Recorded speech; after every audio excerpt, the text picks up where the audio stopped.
రాజకీయాలలో సవాల్ చేసిన పక్క పాటోలను ఓ మాట అన్నా బాజాప్తా కట్టుబడి ఉండాలి. తప్పు చేసిరని గట్టిగా చెప్పాలన్నా తప్పకుండా ఆధారాలు పెట్టుకోవాలి.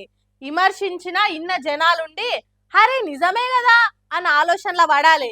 అంతేగాని రయ్య రయ్య రాకెట్లు పంపుతున్న ఈ కాలంలో ప్రతిపక్ష లీడర్లు చేతబడులు చేస్తురు అనుకుంటా చేతగాని మాటలు మాట్లాడితే ఊకుంటారా? పోతే ఓని అని ఇడిచిపెడతారా? ఇగో ఇట్లనే బుద్ధి చెప్తట్టు చేస్తారు చూడుర్రి. తెల్లారులేస్తే ప్రతిపక్షాల మీద 10 తీర్ల మాటలు అనుడు అధికార పార్టీలకు అలవాటైన పనే. ఏం మాట్లాడుకుంటే ఏడ పబ్లిక్ల పతారా పెరిగి అపోజిషన్ వాళ్ళకి అమాంతం బలం వస్తుందో, వాళ్ళేసిన కామెంట్లకు కౌంటర్ వేయకపోతే మన పార్టీ ఇజ్జత్ పోతుంది కావచ్చు అని అనుకొని పవర్లు ఉన్న పార్టీ లీడర్లు బదనాం చేసుడు బట్టగాల్సి మీదేసుడు చేస్తూనే ఉంటారు. కానీ ప్రతిదాని కూడా హద్దు పద్దు ఉంటది కదా. అవన్నీ క్రాస్ చేసి హద్దు దాటితే ముద్దు కనిపించదు కదా. ఆఖరికి ఇగో ఇట్లా నోటీసులు తెప్పించుకొని నెత్తి నొప్పులు మీదేసుకునే దానికి వస్తుంది కథ.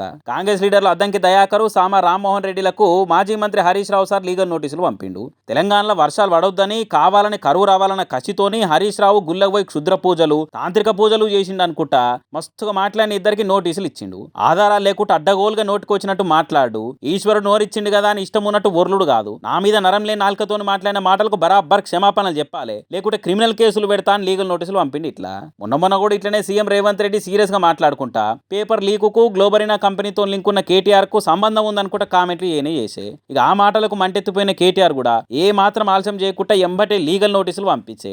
ఇచ్చిన గడువు లోపల బాజాప్తా బయటకు వచ్చి క్షమాపణలు చెప్పకుంటే సివిల్ క్రిమినల్ చర్యలతో పాటుగా పరువు నష్టం దావా కూడా ఇస్తా అని వార్నింగ్ ఏనే ఇచ్చిండు. ఇప్పుడు హరీష్ రావు కూడా ఇట్లా ఇద్దరు కాంగ్రెస్ లీడర్లకు నోటీసులు పంపి నోటికి ఏదొస్తుంది మాట్లాడొద్దు అన్నట్టు కర్రు కాల్చి వాత పెట్టినంత పని చేసిండు అనుకుంటా కార్యకర్తలు కామెంట్లే పట్టిరు. అయినా పవర్లున్న పార్టీలము పబ్లిక్ చూస్తారు ఇంటర్ కాబట్టి ఇంకింత బాధ్యతతోని మాట్లాడాలని కాకుండా ఏం మాటలేవి. స్వయానా సీఎం సారే ఉండి ఇంజనీరింగ్ స్టూడెంట్లను క్రిమినల్ వేస్ట్ అంటాడు, నిరుద్యోగులు కొలువులు అడిగితే ఎండ్రిన్ దాగురు అంటాడు, పెన్షన్లు హామీల మీద అడిగితే నన్ను కోసి తీసుకోర్రి అని అంటాడు, రైతులు పంటలు ఎండిపోతున్నాయా నీళ్ళిడుర్రి అని అంటే పంటలకు రక్తం జల్లాలని 10 మంది ముంగట్నే మాట్లాడతాడు. కిందున్న లీడర్లేమో ఈ తీర్ల ప్రతిపక్ష లీడర్లు చేతబడులు క్షుద్ర పూజలు అనుకుంటా ఈ కాలంలో కూడా ఇసొంటి నమ్ముతుంటే ఇలువలేని మాటలు అంటారా అనుకుంటా యాష్టపడబట్టిర్రు నిత్య కాంగ్రెస్ నేతల కామెంట్లు నీరసం తెచ్చుకుంటున్న జనాలు.